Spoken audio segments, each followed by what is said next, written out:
Good morning friends. आज आपण 10.6 concept बघणार आहोत, ड्रग अब्यूज. मला वाटतं अजून एखादं लेक्चर लागेल हा टॉपिक संपायला. टुमॉरो हा टॉपिक संपून जाईल. Drug abuse. आता ड्रग्स सगळ्यांना माहिती आहे की हे जे ड्रग्ज आहेत हे व्यक्तीला, स्पेशली जे यंग यूथ आहे, जे तरुण मुलं आहेत, ह्यांचं जे काही करिअर आहे, ह्यांचं जे काही काम करण्याचं वय आहे, हे पूर्णपणे खराब करून टाकतं. त्यांना तो नाद लागतो आणि हा नादच त्यांना एक दिवशी मरणाच्या घाटावरती नेऊन सोडतो. ठीक आहे. त्यामुळे ड्रग्ज हे अतिशय वाईट प्रकार आहे. तुम्ही संजय दत्तचा जर संजू हा पिक्चर बघितला असेल तर हे ड्रग्ज काय काय करायला लावतात हे तुमच्या लक्षात येईल. आता हे जे ड्रग्ज आहेत हे अतिशय धोकादायक आहेत आणि आपल्या बॉलिवूडमध्ये, हॉलिवूडमध्ये असे वेगवेगळे ह्या चेन्स आहेत ह्या ड्रगचे, की जे ड्रग घेतात. ड्रग पेडलर्स आहेत की जे ड्रग आणून देतात गुपचूप. ते घेतलं जातं, त्याच्या ड्रगच्या ह्या पार्ट्या होतात. ठीक आहे. आणि हे जी लोकं आहेत अगदी चांगल्या चांगल्या घरातली सुद्धा लोक ह्याच्या आहारी गेलेली आहेत. ठीक आहे. आपण त्या व्यक्तीला जो ड्रगच्या आहारी गेला आहे तो त्या ड्रग घेण्यासाठी काहीही करू शकतो, कुठल्याही थराला जाऊ शकतो. तुम्ही कंगना रनौतचा आणि प्रियांका चोप्राचा फॅशन हा सुद्धा पिक्चर बघा. त्याच्यामध्ये सुद्धा ड्रग्सच्या बाबतीत थोडीफार माहिती दिलेली आहे की ड्रग्स काय करतात, काय करून घेतात आणि ड्रगमधून आपली सुटका करणं इतकं सोपं राहिलेलं नाही. The survey and statistics show that the use of drugs and alcohol has been on the rise, especially among the youth. सध्या जर यूथमध्ये आपण बघितलं, अगदी फॉरेनमध्ये, आपल्या इंडियामध्ये, की अल्कोहोल आणि ड्रगचं घेण्याचं प्रमाण हे मुलामुलींच्यामध्ये खूप वाढलेलं आहे. मी गेल्या वर्षी पुण्याला गेलो होतो आणि पुण्यामध्ये एका अपार्टमेंटमध्ये पंजाब, नेपाळच्या, मेघालय, काश्मीरच्या मुली सिगरेट ओढत होत्या. त्यातली एक मुलगी त्या अपार्टमेंटच्या खाली, की ज्या इंजिनिअरिंगच्या डी.वाय. पाटील कॉलेजच्या विद्यार्थी होत्या, तर त्या लिटरली त्या जिन्यावरती बसून डायरेक्ट अल्कोहोलची बाटली घेऊन पित होती. म्हणजे त्यांच्यामध्ये इतका अवेअरनेस राहिलेला नाही की त्या आता घरातून बाहेर आलेले आहेत पुण्यासारख्या ठिकाणी शिकण्यासाठी. तरीसुद्धा बऱ्याच जणांना आपण कशासाठी आलो आहे, तर आपण ड्रग घेण्यासाठी, सिगरेट पिण्यासाठी, दारू पिण्यासाठी आलो आहे का, तर नाही, आपण शिकण्यासाठी आलो आहे एवढ्या लांबून. तर हा जो डोक्यामध्ये आपल्या कॉन्सेप्ट आहे हा राहणं गरजेचं आहे की आपण इथं शिकण्यासाठी आलो आहे, आपण इथं ड्रग्ज आणि अल्कोहोल घेण्यासाठी आलेलो नाही आहे. तर हे हल्लीच्या यूथमधलं एक वाढलेलं मोठं संकट आहे. बऱ्याच जणांना असं वाटतं की मी सिगरेट पितो आहे म्हणजे मी काहीतरी वेगळं काहीतरी करतो आहे. बऱ्याच जणांना वाटतं की मी गुटखा खातो आहे. बरोबर आहे. तर त्यांना तो एक प्रकारचा अभिमान आहे हल्लीच्या यूथमध्ये, तर तो पूर्णपणे चुकीचा आहे. This is really a cause of concerns as it could result in many harmful effects. त्याचा जो इफेक्ट आहे हा खूप धोकादायक आहे, की जो तुम्हाला अगदी डेथपर्यंतसुद्धा नेऊ शकतो. तुम्ही हल्ली जर बघितलं की तुम्ही मार्केटमध्ये भाजी आणायला जावा तर एखादा जो भाजी विक्रेता आहे त्याच्या तोंडामध्ये एक वास येतो गुटख्याचा. ठीक आहे. किंवा एखादी जर गाडी आपल्याला पास होत असेल तर तरीसुद्धा गुटख्याचा आवाज येतो. ठीक आहे. बरेच व्यक्ती दारू पितात आणि त्यांना गाडी चालवताना त्यांचा ॲक्सिडेंट होतो. हे तुम्ही सगळं बघताय, पाहताय. तरी काय कोणास ठाऊक की लोक ह्या अल्कोहोलच्या आणि ड्रगच्या आहारी कसे जातात आपल्याला काही समजत नाही आहे. Proper education and guidance would enable you to safeguard themselves against these dangerous behaviour pattern and follow healthy lifestyle. आपण हेल्दी लाईफस्टाईल फॉलो केली पाहिजे. आपण रोज व्यायाम करणारे विद्यार्थी जे यंग आहेत, जे विद्यार्थी दशेमध्ये आहेत किंवा जे तरुण आहेत, ह्या तरुणांची लक्षणं काय आहेत रे, की हेल्दी खाणं, की जे पौष्टिक आहे. बरोबर आहे. तर हेल्दी खाणं, पाणी भरपूर पिणं, व्यायाम करणं, ठीक आहे, योगासना करणं, मेडिकेशन करणं, हे त्यांचं काम आहे. त्यांचं हे काम नाही आहे की सिगरेट पिणं, ड्रग्ज घेणं, दारू, गुटखा, तंबाखू हे पदार्थ, अंमली पदार्थ खाणं, हे नाही आहे. The drugs which are commonly abused. आता जे ड्रग्ज अब्यूज केलेले आहेत कॉमनली ते कुठले कुठले आहेत बघा, जे खतरनाक आहेत. ओपॉइड्स. कुठले आहेत? Opioids, cannabinoids and alkaloids of coca. हे जे ड्रग्ज आहेत, मी परत सांगतोय, ओपाइड्स, कॅनाबिनॉइड्स, कोकेन, हे 3 ड्रग अब्यूज केलेले आहेत. लक्षात आलं का? हे तिन्ही ड्रग बॅन केलेले आहेत. हे जे ड्रग, आता यातले काही ड्रग हे अंडर मेडिकल फिजिशियन, जे डॉक्टरांच्या अंडर ते दिले जातात काही पेशंटना, पण त्या ड्रगची लिस्ट वेगळी आहे. ते ड्रग्स फक्त त्या डॉक्टरांनाच देण्याची परवानगी आहे. लक्षात आलं का? तर पहिल्यांदा आपण बघूया ओपॉइड्स. आता जे ओपॉइड्स आहेत, this drugs bind to opioid receptors present in the central nervous system. आपल्या मेंदूमध्ये, आपल्या स्पायनल काही ओपॉइड रिसेप्टार्स आहेत. ज्यावेळी ओपॉइड आपण घेतोय, पटकन ते रिसेप्टार त्या ओपॉइडला काय करतात? अट्रॅक्ट करतात. मग हे कुठं असतात? तर हे रिसेप्टार आपल्या नर्वस सिस्टीममध्ये आणि गॅस्ट्रो इंटेस्टिनल ट्रॅकमध्ये असतात. बघा कुठं असतात? बघा, गॅस्ट्रो इंटेस्टिनल ट्रॅकमध्ये काय आहे? म्हणजे माउथ टू ॲनस ह्याच्यामध्ये असतात. म्हणजे आपला GI tract, GIT, gastro intestinal tract, mouth to anus. ठीक आहे. आणि कुठं असतात? Central nervous system. Heroin otherwise called smack is chemically, आता जे हेरॉईन आहे त्याच्यामध्ये काय बघा chemically? Diacetyl morphine. It is extracted from latex of poppy plant papaver somniferum. त्या प्लांटचं नाव काय बघा? सायंटिफिक नाव काय आहे? Papaver somniferum. Heroin is depressant and slow down the activity of body. आता मगाशी आपण बघितलं की हे ओपॉइड रिसेप्टार्स आपल्या बॉडीमध्ये सेंट्रल नर्वस सिस्टीममध्ये आणि गॅस्ट्रो इंटेस्टिनल ट्रॅकमध्ये आहेत. त्यातलं एक एक्झाम्पल आहे ऑपॉइड्समधलं म्हणजे हेरॉईन. हेरॉईनला दुसरं नाव दिलेलं आहे केमिकली डायॲसिटाइल मॉर्फिन. हे पॉपी प्लांटपासून पॅपरोरम सोमनिफेरमपासून एक्स्ट्रॅक्ट केलं जातं. आणि जो व्यक्ती एकदम एक्साइट झाला आहे, एकदम रागावला आहे एकदम, तर हे ज्यावेळी तो घेतो आहे त्यावेळी तो शांत होतो आहे. बघा, heroin is a depressant and slow down the activity of body. आता हे जे ड्रग आहेत, हे ड्रग पूर्वी म्हणजे जर तुम्ही त्याची हिस्ट्री बघितली तर हे ड्रग कैद्यांसाठी दिले जात होते किंवा एखादा खूप ॲक्टिव्ह झाला आहे त्याला डिप्रेस करण्यासाठी देत होते. बरोबर आहे. तर हे जे ओपॉइड्स आहेत हे आपल्या बॉडीसाठी तसे घातक आहेत. ठीक आहे. आता इथं मुद्दामून शब्द दिलेला आहे गॅस्ट्रो इंटेस्टिनल ट्रॅक.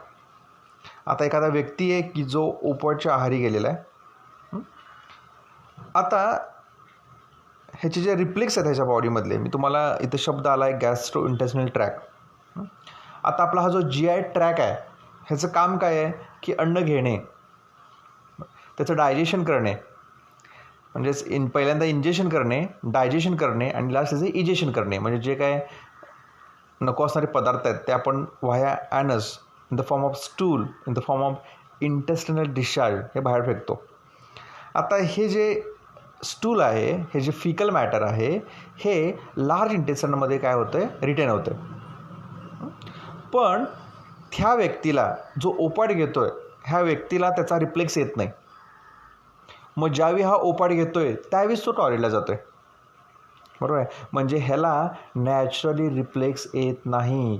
ज्यावेळी तो ड्रग घेणार त्यावेळीच त्याला टॉयलेटचा रिफ्लेक्स येणार. समजते मी काय म्हणतो आहे? म्हणजे हे ओपॉइड्स इतके घातक आहेत.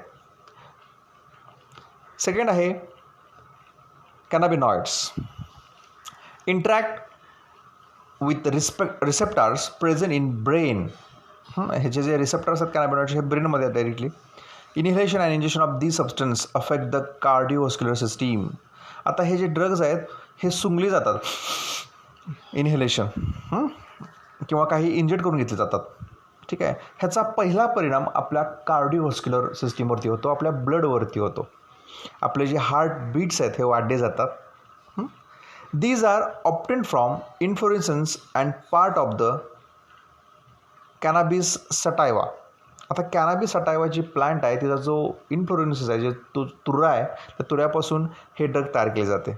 ह्याच्यामध्ये आणखीन आहेत बघा, मार्जुना, हशिश, charas and ganja are other different forms of drugs obtain from these plant. ह्या प्लांट्सपासून म्हणजे कॅनाबिना सटायवापासून कुठल्या कुठल्या प्रकारचे ड्रग तयार केले जातात बघा. गांजा, त्याच्या पाण्यापासून जी बिडी तयार केली जाते त्याला गांजा हा ओढला जातो किंवा इनहेल केला जातो. चरस, हशिश आणि मार्जुनाना. C. Cocaine, that is alkaloids of coca. This is an alkaloid often from coca plant. आता हे कोका प्लांट जे आहे त्याचं सायंटिफिक नाव माहीत असणं गरजेचं आहे. एरॅथ्रोझायलम कोका. हे जे एरॅथ्रोझायलम कोका आहे ह्याच्यापासून जे अल्कलॉइड तयार केलं जातं त्यालाच आम्ही कोका किंवा कोकेन असं म्हणतो. It increase the level of neurotransmitter dopamine. हे काय करतं आपल्या बॉडीमध्ये, तुम्हाला नंतरनं कंट्रोल आणि कोऑर्डिनेशन ह्या चॅप्टरमध्ये लक्षात येईल की डोपामाइन नावाचं एक न्यूरोट्रान्समीटर आहे की जे एखादा मेसेज पटकन काय करतं पुढं फास्ट ट्रान्सफर करतं. That is transmit, neurotransmitters. So it's excessive dosage cause extreme happiness. ज्यावेळी एखादा व्यक्ती जास्त कोकेन घेतो आहे त्यावेळी तो एक्साइट होतो आहे, अगदी उड्या मारतो आहे. इरिटेबिलिटी आणि पॅरोनिया, मग त्याच्यामध्ये ते सिम्पटम्स पाहायला मिळतात.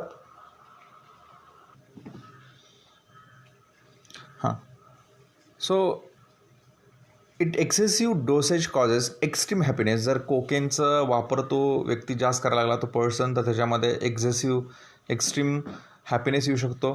काही एक्साइट होतात, काही इरिटेट होतात. अँड ऑप्टेन फ्रॉम कुठे.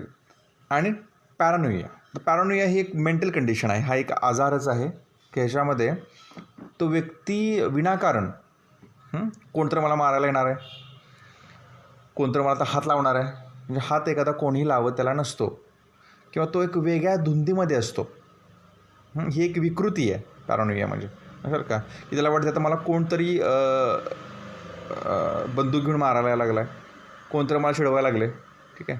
तर हे कोकेनचे हे इफेक्ट्स आहेत. म्हणजे जर का एखादा व्यक्ती कोकेनच्या आहारी गेला त्याला हे असं वाटायला लागतं आणि मग ह्याचा पर्याय म्हणून तो ते सारखं कोकेन घेत असतो. अशा का म्हणजे एखादा दुश्मन किंवा एखादा तो सारखा जलस होत असतो. तर ते खूप विचित्र आहे हा प्रकार पॅरानोइया. नेक्स्ट आहे हॅल्युसिनेशन किंवा hallucination. So mind exciting drugs. हे अगदी आपल्या मनाला टर्न देणारे काही ड्रग्ज आहेत. These are alkaloids causing day dreaming.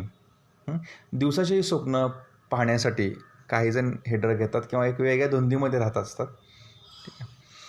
लायझरिक acid and cannabinoids are hallucination substance. Atropa, belladonna and datura species also have hallucinogenic properties. Hallucinations are unreal. हे रिअलमध्ये नाही आहे, हे अनरिअल आहे. Perception of unreal objects due to disorders of nervous system. हे त्या पेशंटला त्याच्या नर्वस सिस्टीमला डिॲक्टिवेट करून त्याला एका वेगळ्या धुंदीमध्ये आहेत असं दाखवतात की जे खरोखर रिअल नसतं. त्याला अगदी असं वाटत असतं की मी चंद्रावरती नाचायला लागलो आहे, पण तो असतो पृथ्वीवरतीच. लक्षाला का. तर हे जे हॅल्युसिनेशन इफेक्ट आहेत ते तसे आहेत. Do you know the drugs like barbiturates, amphetamines, benzodiazepines, lysergic acid, diethylamide that is LSD are derived from the plant cannabis sativa are use as a medicine. हे जे ड्रग्ज आहेत barbiturates, amphetamine, benzodiazepines, lysergic acid, diethylamide, हे जे सगळे आहेत LSD, हे सगळे drug हे मेडिसिन म्हणून वापर करतात. आणि जो प्रॅक्टिशनर आहे, मेडिकल प्रॅक्टिशनर म्हणजे जे डॉक्टर आहेत, काही जे सायकॅट्रिस्ट डॉक्टर आहेत, त्यांनाच ही परमिशन असते हे ड्रग द्यायचे. किती द्यायचे, कमी द्यायचे. किंवा काही जे अँसोमियामध्ये आहेत, काही डिप्रेशनमध्ये आहेत, त्या डिप्रेशनमधून त्यांना बाहेर काढण्यासाठी. किंवा गेल्या वर्षी मी एक पेशंट बघितला होता की एक ॲक्सिडेंट झाला रस्त्यावरती आणि ॲक्सिडेंट झाल्यावरती त्याची आई आणि तो मुलगा वाचला, पण त्या आईचं रक्त बघून, तिची तडफड बघून त्या मुलानं त्या बाईला हॉस्पिटलमध्ये नेलं, त्याचा मृत्यू झाला. आणि त्याने ते सगळं बघितलं, ते हॉस्पिटलमध्ये नेताना तिचं रक्त, त्याची धडपड, आणि त्याच्यावरती एक परिणाम झाला सायकोलॉजिकली. आणि हा परिणाम 2 महिने त्याच्यावरती होता. बरोबर आहे. मग 2 महिने तो जरासा ॲबनॉर्मल वागत होता, घाबरल्यासारखं. हे मग अशा कंडिशनमधून बाहेर काढण्यासाठी त्या पेशंटला असे काही ड्रग्ज द्यावे लागतात. मग ते बार्बिट्रेट्स असतील, एम्फेटामाइन्स असेल, बेंझोडायझेपिन्स असतील, लायसर्जिक ॲसिड असेल, अशा प्रकारचे ड्रग देऊन त्याला बाहेर काढण्यात हे केलं जातं. आपल्याकडं पूर्वी असा जर एखादा मानसिक धक्का बसला तर पूर्वी आपल्याकडे एक पद्धत आहे किंवा अजूनही पद्धत आहे की भूत लागलं. मग ते भूत काढायला एखाद्या मांत्रिकाला बोलवा. हे सगळं जे आहे ह्या सगळ्या अंधश्रद्धा आहेत, हे तुम्ही लक्षात ठेवा. आता जो नेक्स्ट कॉन्सेप्ट आहे तो आहे ॲडिक्शन अँड डिपेंडन्स. काय आहे? Addiction and dependence. Because of the perceived benefits drugs are use repeatedly. जर त्याचे फायदे जास्त जाणवत असतील तर त्याची सवय लागते.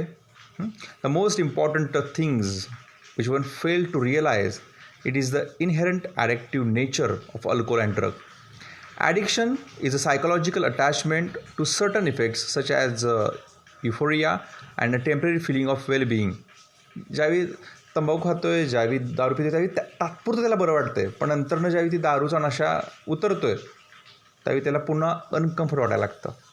So associated with drugs and alcohol these drive people to take them even when these are not needed or even when their use becomes self-destructive. त्यांना माहीत असतं की ह्याच्यापासून मला धोका आहे, तरी पण ते घेत असतात. दारूला माहीत असतं की दारू पिऊन माझं लिव्हर खराब होणार आहे, किंवा काय काय मी दारुडे बघितलेत की त्यांचं लिव्हर खराब झालेलं असतं. डॉक्टरमध्ये आता लिव्हर खराब झाले, आता तर जरा कमी प्या. नाही, मी मरणारच, पण मी दारू घेणार. With repeated use of drug the tolerance level of the receptors present in your body increases. Consequently, the receptors respond only to higher dose of drug or alcohol, leading to greater intake and addiction. ठीक आहे. आता जे receptors आहेत ते त्याचे वाढतात, आणि receptor वाढल्यामुळं त्याचा डोस पण वाढतो. आधी थोडी घेत होता, आता एक बाटली आणतो तरी पण काही दारू त्याला काही चढत नाही. याचा अर्थ काय की रिसेप्टरची संख्या वाढलेली आहे आणि त्याला ॲडिक्शन झालेलं आहे. However it should be a clearly born in mind that use of these drugs even once can lead to addiction. In the absence of any guidance or counseling, the person get addicted and become dependent of their use. जर का त्याचं counselling केलं नाही, त्याला त्याची जो धोका आहे तो त्याला पटवून दिला नाही, तर तो व्यक्ती मात्र काय होतो, त्याच्या पूर्णपणे आहारी जातो, पूर्णपणे त्याला काय होतो, त्याच्या टेंडन्सीमध्ये जातो, डिपेंडेंट होतो. Dependence is a tendency of the body to manifest a characteristics and unpleasant withdrawal syndrome if regular dose of drug alcohol is abruptly discontinued. This is characterized by anxiety, troubling म्हणजे हातपाय हे होणं, sweating घाम येणं, which may be revealed when use is resumed. ठीक आहे. त्याचा use जर त्यानं रिझ्यूम केला तर त्याला ही लक्षणं द्यायला लागतात. म्हणजे एखाद्यानं ठरवलं की नाही मला सोडायचं आहे, मग त्याला अँझी जाणवं लागतं, ट्रबलिंग जाणवं लागतं, हात थरथरतात, कापतात, घाम्या लागतो. मग पुन्हा तर 2-3 दिवसांनी पुन्हा विचार काय करतो, मला हे सहन होणार नाही हे सगळं होणं, त्याच्यापेक्षा मी सरळ दारू घेतो. पुन्हा तो दारू घेतो, त्याला मग बरं वाटायला लागतं. ठीक आहे. याचाच अर्थ काय, हे ॲडिक्शन डिपेंड्स म्हणजे तो व्यक्ती दारुडा म्हणूनच गणला जातो. कधी ते दारू घेतोय ती गोष्ट वेगळी, पण जर रोज लागत असेल ठराविक टायमिंगला तर हा विड्रॉल सिंड्रोम हा त्याच्यामध्ये पाहायला मिळतो. Effect of drug alcohol abuse हा जो लास्ट अँड प्रिव्हेंशन कंट्रोल हा नेक्स्ट लेक्चरला आपण हा टॉपिक बघूया, आणि नेक्स्ट लेक्चरला आपला हा टॉपिक पूर्णपणे संपतो आहे.